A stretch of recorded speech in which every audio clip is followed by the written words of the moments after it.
बहुत ही आदर और सम्मान के योग इंडियन नेशनल लोकदल पार्टी के राष्ट्रीय अध्यक्ष आदरणीय चौधरी ओम प्रकाश चौटाला जी, पार्टी के प्रदेश के अध्यक्ष चौधरी नफेद सिंह राठी जी, इंडियन नेशनल लोकदल पार्टी के जिला के अध्यक्ष आदरणीय सुभान खान जी, इब्राहिम पहलवान जी, हाजी सोहराब जी, हसन प्रधान जी, दलील अहमद एडवोकेट जी, इकबाल जी, जिला के उपाध्यक्ष बानो जी, महिला की जिला की अध्यक्ष सरोज बाला जी, मंच पे मेरे साथ बैठे हुए पार्टी के राष्ट्रीय स्तर के, प्रदेश, जिला और हल्का स्तर के सभी नेतागण, आज के इस प्रदेश में कैसे परिवर्तन आए, कैसे प्रदेश से आज की इस मौजूदा सरकार से छुटकारा मिले, इसके लिए इस परिवर्तन यात्रा की शुरुआत के लिए हजारों की संख्या में आए हुए आदरणीय बुजुर्गों, नौजवान साथियों, माताओं, बहनों, पत्रकार, छायाकार दोस्तों, साथियों, आज प्रदेश के अंदर, देश के अंदर पिछले 8 वर्ष से भारतीय जनता पार्टी सत्ता में है। प्रदेश में पिछले 3 वर्ष से भारतीय जनता पार्टी और उनकी एक सहयोगी पार्टी लगातार सत्ता में बैठ करके हरियाणा प्रदेश के लोगों के सामने रोज नई नई दिक्कत और कठिनाई खड़ी करने जा रही है। लगभग 8 वर्ष हो गए प्रदेश पे, देश पे पूरा संकट छाया हुआ है,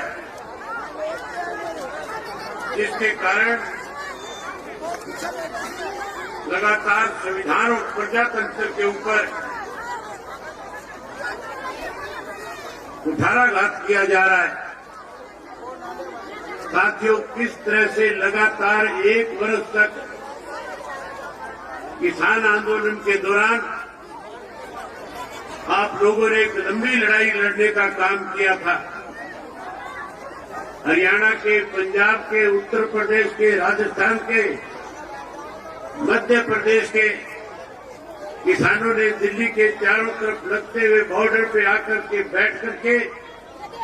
जो 3 काले कानून बने थे, उन 3 काले कानूनों को वापस कराने के लिए आप लोगों ने अपना घर बार, परिवार, खेत सब छोड़ करके देश के प्रधानमंत्री को इस बात के लिए मजबूर किया था कि जो काले कानून आपने बनाए हैं वो वापिस हो और देश के अंदर एमएसपी लागू हो। देश के प्रधानमंत्री ने वायदा किया था, जहां काले कानून वापिस लेकर के आप लोगों से माफी मांगी थी और कहा था कि मेरे से गलत फैसला लिया गया, वहीं ये भी कहा था कि देश में एमएसपी लागू हो, इसके लिए कमेटी बनाएंगे। लेकिन आज 1 वर्ष से ज्यादा समय बीत गया,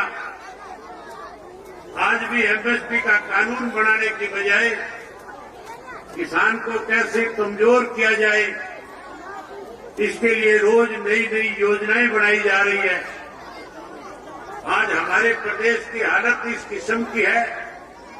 कि प्रदेश का किसान मजदूर अपने आप को लूटा हुआ महसूस कर रहा है। आज जहां युवाओं को बड़े बड़े वायदे करके लोग सत्ता में आए थे, आज युवा जो है सबसे ज्यादा अपने आप को ठगा हुआ महसूस कर रहा है। मैंने इस परिवर्तन यात्रा के लिए सिंगार गांव और मेवात जिला क्यों चुना था? जब हम बैठ करके आपस में इस पर चर्चा कर रहे थे कि आज प्रदेश के अंदर परिवर्तन की जरूरत है, आज जिस कांग्रेस पार्टी की जिम्मेवारी बनती थी इस मौजूदा सरकार के खिलाफ लड़ाई लड़ करके विधानसभा में और विधानसभा के बाहर सत्ता में बैठे लोगों को मजबूर करके आम आदमी के साथ न्याय हो, इसके लिए लड़ना चाहिए था। जो लोग आपकी लड़ाई लड़ने की बजाय अपने अस्तित्व की लड़ाई में लगे हुए हैं, आज हालात इस किस्म के हैं। आपने देखा होगा पीछे जब विधानसभा का 3 दिन पहले सेशन था और उस सेशन के दौरान जब मैं आप लोगों की आवाज को हरियाणा की विधानसभा में उठा रहा था, जब मैं शराब घोटाले को उजागर करने के लिए हरियाणा प्रदेश के अंदर भूमाफिया जो खड़ा हुआ था, हिसार में इंटरनेशनल एयरपोर्ट के नाम से छोटे छोटे किसानों की जमीन को ये कह करके भूमाफिया के लोगों ने, सत्ता में बैठे लोगों ने उनको बेचने पे, जमीन बेचने पे मजबूर कर दिया था। ये कहा गया था कि अगर आप अपनी जमीन नहीं दोगे तो सरकार सस्ते दाम पे इसको एक्वायर करके आपको कम पैसे देगी। इसलिए अगर आपको ज्यादा पैसा चाहिए तो प्राइवेट लोगों को जमीन बेच दो। प्राइवेट लोग कोई और नहीं थे, सत्ता में बैठे हुए लोगों के छोड़े हुए एजेंट, उनके लिए जमीन खरीदने का काम कर रहे थे। उसके लिए वहां के जो 12-14 गांव के ग्रामीण थे, जिन ग्रामीणों का रास्ता बंद कर दिया गया था, जिनकी बेशुमार कीमती जमीन जो 10-10 करोड़ रुपए एकड़ की थी, उस जमीन को 20-25 लाख रुपए एकड़ के हिसाब से बेचने पे मजबूर करने जा रहे थे। कैसे वो अपनी जमीन बचाए, कैसे वो अपना हिसार का रास्ता छोटा करे, कैसे उनके बच्चे स्कूल और कॉलेज में जाने में दिक्कत और कठिनाई न आए, उसके लिए जब संघर्ष कर रहे थे, लड़ाई लड़ रहे थे, इकट्ठा होकर के सरकार को इस बात के लिए मजबूर कर रहे थे कि आप अपने वायदे को पूरा करें और वायदा पूरा करके हमें सुविधा प्रदान करने का काम करें, तो सत्ता में बैठे लोगों ने उनके रास्ते बंद करके उन ग्रामीणों के सामने परेशानी खड़ी करी थी। मैं उस धरने के अंदर गया, मैंने वहां जाकर के लोगों से पूछा था कि क्या दिक्कत है। ग्रामीणों ने खुल करके बताया कि सरकार में बैठे लोगों ने वायदा किया था कि एयरपोर्ट के साथ से रास्ता देंगे, हमें रास्ता देने की बजाय हमारे रास्ते बंद करके जो हमारी बेशुमार कीमती जमीनें हैं उनको सस्ते में खरीदने पे, बेचने पे हमें मजबूर कर रहे हैं। साथियों, ये बात जब मैं विधानसभा में उठा रहा था और मैं विधानसभा में उन लोगों के नाम ले रहा था और कह रहा था ये लुटेरे सत्ता में बैठे हुए हैं, ये किसानों की जमीन को सस्ते में लेकर के कहीं अपने मॉल खड़े करना चाहते हैं, कहीं अपनी कोठियां बनाना चाहते हैं, कहीं यहाँ कॉलोनियां काटना चाहते हैं, तो सत्ता में बैठे लोगों को जहां इस बात को लेकर के तकलीफ हो रही थी, मैं उम्मीद करता था कि कांग्रेस के लोग मेरी बात से सहमत होंगे और कांग्रेस के लोगों ने उन लोगों के बीच में जाकर के उनसे वायदा किया था कि हम आपकी आवाज विधानसभा में उठाएंगे। उन्होंने आवाज उठाने की बजाय सरकार के साथ खड़े होकर के कई चुटकुले सुनाने का काम कर रहे थे। आज जिस कांग्रेस की जिम्मेवारी बनती है इस मौजूदा सरकार के खिलाफ लड़ाई लड़े, इस मौजूदा सरकार को गलत निर्णय न लेने पे मजबूर करे, आज वो सत्ता के बैठे लोगों के साथ मिलकर के हरियाणा प्रदेश को बर्बाद करने में लगे हुए हैं। इसलिए साथियों, हमने एक फैसला किया था कि हम अपने हरियाणा प्रदेश के लोगों के साथ न्याय हो, खास करके युवा पीढ़ी जो आज अपने आप को ठगा हुआ महसूस कर रही है, कैसे उस युवा पीढ़ी को फिर से न्याय मिले, कैसे उसको रोजगार मिले, कैसे उसको नौकरी मिले, कैसे वो युवा पीढ़ी फिर से अपने पैरों पे खड़ी हो सके। इसके लिए इंडियन नेशनल लोकदल पार्टी को अपनी जिम्मेवारी निभाते हुए हरियाणा प्रदेश में परिवर्तन यात्रा के नाम से लोगों के बीच में जाकर के इसकी शुरुआत करनी चाहिए। साथियों, जहां हमने इस काम को आगे बढ़ाने के लिए, इस लड़ाई को आगे ले जाने के लिए आप लोगों का सहयोग मांगने आया हूं, आपका समर्थन मांगने आया हूं, आपका आशीर्वाद देने आया हूं। वहीं आपसे एक बात और कहने के लिए आया हूं। आज मुझे 23 वर्ष हो गए हरियाणा की विधानसभा का सदस्य बने हुए। मैं सन 2000 में पहली बार विधानसभा में पहुंचा था। जब मैं विधानसभा में गया था उस वक्त चौधरी ओम प्रकाश चौटाला हरियाणा प्रदेश के मुख्यमंत्री हुआ करते थे और चौधरी ओम प्रकाश चौटाला साल में 2 दफा हरियाणा प्रदेश के हर जिले के हर गांव में जाकर के सरकार आपके द्वार कार्यक्रम के तहत लोगों को मूलभूत सुख सुविधाएं कैसे प्रदान की जाए, वहां लोगों के बीच में बैठ करके लोगों से पूछ करके वही मौके के ऊपर लोगों की जहां समस्याओं का निदान करते थे, वही ग्रामीणांचल में बसने वाले लोगों का विकास हो सके, गांव के लोगों को ज्यादा से ज्यादा सुख सुविधा मिले। इसके लिए सरकार आपके द्वार कार्यक्रम के तहत जो डिमांड गांव के लोग किया करते थे, उस डिमांड को मौके के ऊपर उसी वक्त पूरा कर दिया जाता था। मुझे अच्छी तरह से याद है, दूर से उस वक्त में कांग्रेस का विधायक जाकिर हुसैन हुआ करता था और चौटाला साहब जब चंडीगढ़ से चलते थे उससे पहले जाकिर को फोन करके कहते थे कि जाकिर मैं नूह में आ रहा हूं, तेरे इलाके के लोगों की कोई भी समस्या है, तेरे पंचायत में किसी भी तरह की कोई मूलभूत सुविधा की कमी है, आज तुम आ जाना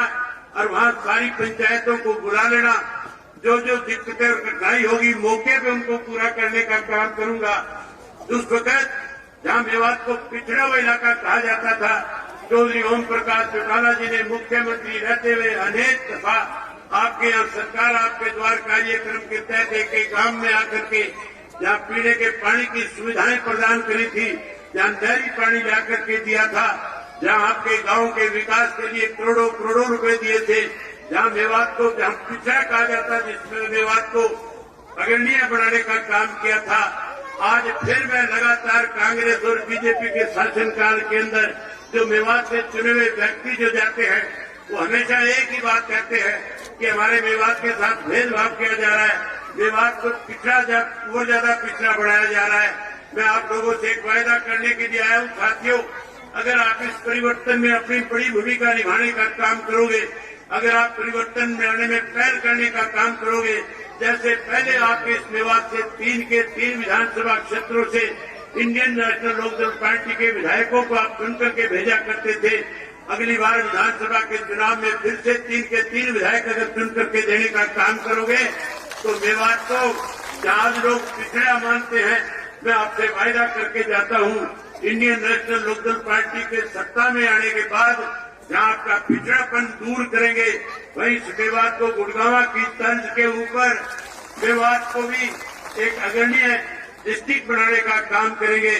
जहां लोग दूर दूर से चल करके आकर के देख करके जाएंगे। ये वही मेवात है जिसे पिछड़ा कहा जाता था, जहां मेवात के अंदर अच्छे से अच्छी सुख सुविधाएं आपको प्रदान करेंगे, वहीं पढ़े लिखे नौजवान बच्चों को रोजगार देने का काम करेंगे, स्कूल और कॉलेज बनाने का काम करेंगे, यूनिवर्सिटीज और मेडिकल कॉलेज बनाने का काम करेंगे। आज तो केवल घोषणाएं की जाती है, लेकिन साथियों केवल घोषणाओं से नहीं